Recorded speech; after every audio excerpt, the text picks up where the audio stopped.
गरीब साध साध सब नेक हैं, आप अपनी ठोरे। जो सतलोक ले जावेंगे वो साधु कोई और।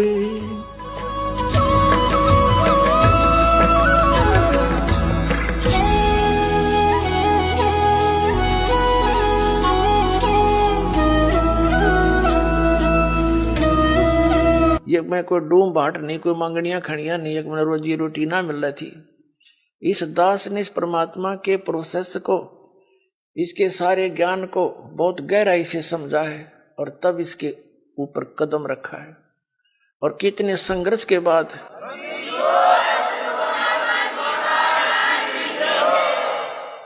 ये दास जूनियर इंजीनियर सिविल हरियाणा में नौकरी करता था, इरिगेशन डिपार्टमेंट। जब से ये ज्ञान हुआ, एक नारी तड़प बनी और ये सोचा करता था कि भगवान ये सभी मेरे जैसे दुखी हैं, सभी परमात्मा के लिए भटक रहे हैं। कोई सालासर जाता है, कोई वैष्णो देवी, कोई अमरनाथ के इतनी भयंकर पहाड़ियों पर चढ़ जाता है, वहां मर भी जाते हैं बर्फीले तूफानों से, फिर भी जाते हैं, अगले दूसरे हिचकते नहीं। और ये ज्ञान यदि आपके बच्चों तक पहुंच जाए, भक्ति तेन करनी है तो यह अच्छी भक्ति करेंगे तो काम आओगे, तो डरे ढोरे।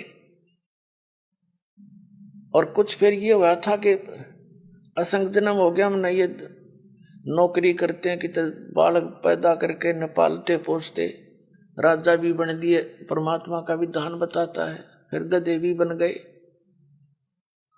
तो ये सोचा था दास ने कि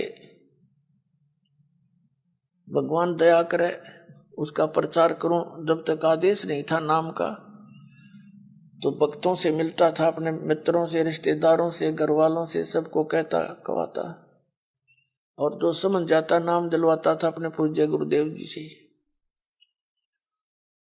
फिर और मन में ये सोचा करता कि इस नौकरी ने छोड़ छाड़ के अपनी तो भक्ति करूं, इसमें तो सारा दिन सिर दर्द रहता है। लेकिन वो भी हमारी अपनी बालक वाली सोच थी। लेकिन परमात्मा का ज्ञान तो ये कहता है कि डेरे डंडे खुश रहो, खुश रे लेना मोक्ष, ध्रुव प्रहलाद भी पार हो गए, फिर गृहस्थी में के दोष। तो फिर दिल सा डटे था। फिर गुरुदेव ने आदेश दे दिया एक दिन के नाम दिया कर तू, आज से मेरा आशीर्वाद तेरे साथ होगा, विश्व में तेरे समान संत नहीं होगा। मैं उनके मुंह की तरफ देख रहा था।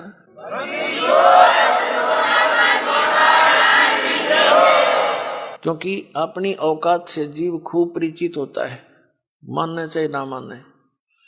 मुझे अपनी सतीथि का पता था कि जितना वजन इन्होंने दास पर रख दिया इस योग्य नहीं है। फिर भी मेर है उनकी, गुरु मेर करें तो कागज हंस बना दे। तो उन्होंने कहा तेरे साथ रहूंगा, चिंता मत करना। और आज से सभी जितने उनके शिष्य थे सबसे कह दिया था कि आज के बाद मैं तुम्हारा गुरु नहीं हूं, आज से दोबारा इससे उपदेश ले लो और इसको गुरु बनाओ, इससे तुम्हारा मोक्ष होगा। अब यह बात भी नहीं हमारे गले उतरे थी कि उन तो मौज है उनकी।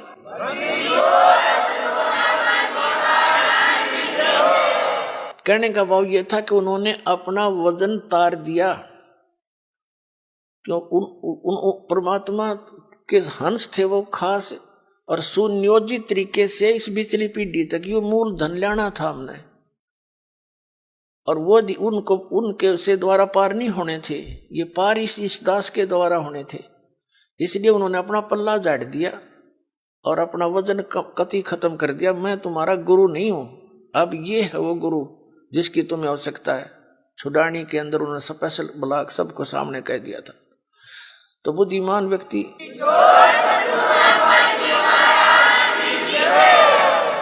तो पहले तो यूं था भी चलो परमात्मा का भी दान है, भक्ति भी करेंगे, अपने बच्चा में भी रहेंगे।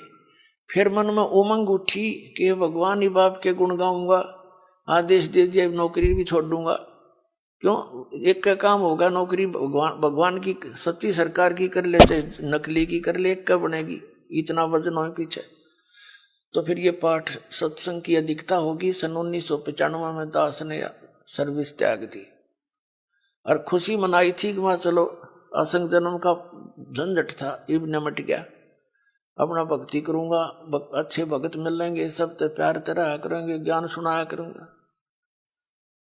अब मैंने सोचा था कि अब मैं चैन से रहूंगा। अब इसमें देखा इस जितना झंझट की तरह पाया कोई ना। साची को कबीर साहब कहे हैं, साची को और मारना है, भला करूं और बुरा बतावें। वो नए सिरे तो और संघर्ष शुरू हो गया।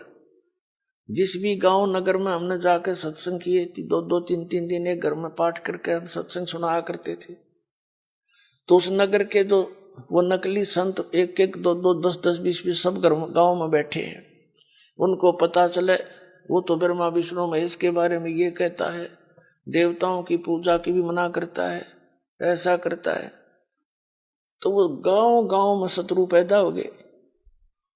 हम नहीं उनको कुछ शत्रु मानते थे, लेकिन वो रोजी रोटी वाले हमें मानने लगे। तो यहां तक बात बढ़ती बढ़ती फिर आपने पता है क्रोथा कांड करा दिया इन दुष्ट लोगों ने। ये जनता के हितैषी नहीं, और जिन्होंने भी परमार्थ की चेष्टा की है ये सदा आगे अड़ते रहे। जैसे ईसा मसीह जी ने सच्चाई कहने की चेष्टा की थी, करस करवा दिया इन दुष्ट लोगों ने। कबीर परमेश्वर जी ने सच्चाई की ढोल के डंके पे इन्होंने वो दुख दिए इन नकली गुरुओं ने। कलेजा मुंह को आता, पर भगवान की जब लीला पढ़ता है ये दास पढ़ी नहीं जाती है। आपके लिए भटक रहे हो, और इस दास के लिए क्या हुआ आपको पता नहीं। दास तो खूब गहराई से निकला, या मेरे साथ जो भक्त रहे हैं उनको पता है कितने संघर्ष से ये ज्ञान ऊपर को आया है, लेकिन सारा कबीर साहब का ही रहा है। तो दास ने ये सोचा था कि इसमें चैन से रहूंगा, इस जितना दुख तक इतना भी ना पाया, लेकिन अब ये दुख एक बार दास ने हो लिया। कुछ भगत हमारे साथ थे, उन्हें जेल तक जाना पड़ गया इस परमार्थ के लिए। इसी जेल तक 100 मिलो हमने, जो भगवान के बच्चे उभर जाए, जनता का कल्याण हो जाए।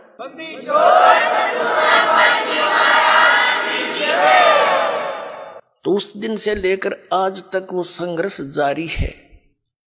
लेकिन अब परमात्मा की दया होगी कि परमात्मा के बच्चे इन प्रमाणों को देखकर अब इनका यो ज्ञान समझ में आ गया, न सो आ गया। पहले तो सुआ हुआ नहीं था, टीवी ऑन करें थे और यूं पता ये सुनने को मिल जाए ब्रह्मा विष्णु महेश नासुआ ने टीवी बंद कर दे थे, 36 गाल दास ने दे थे। यो बकवाद करता है, ब्रह्मा विष्णु जी को भी नासवान बताता है, इनके माता पिता बताता है। मैं तो पढ़ कर सुनाता हूं, बताता नहीं। इनका इतिहास लिखा हुआ है, और वो तुम्हें पढ़ने को, आप जी को मिला नहीं पढ़ने को, आप समझ नहीं सके। दास तो समझा रहा है कि ये लिखा है इनके इतिहास में, तो अब मान गए।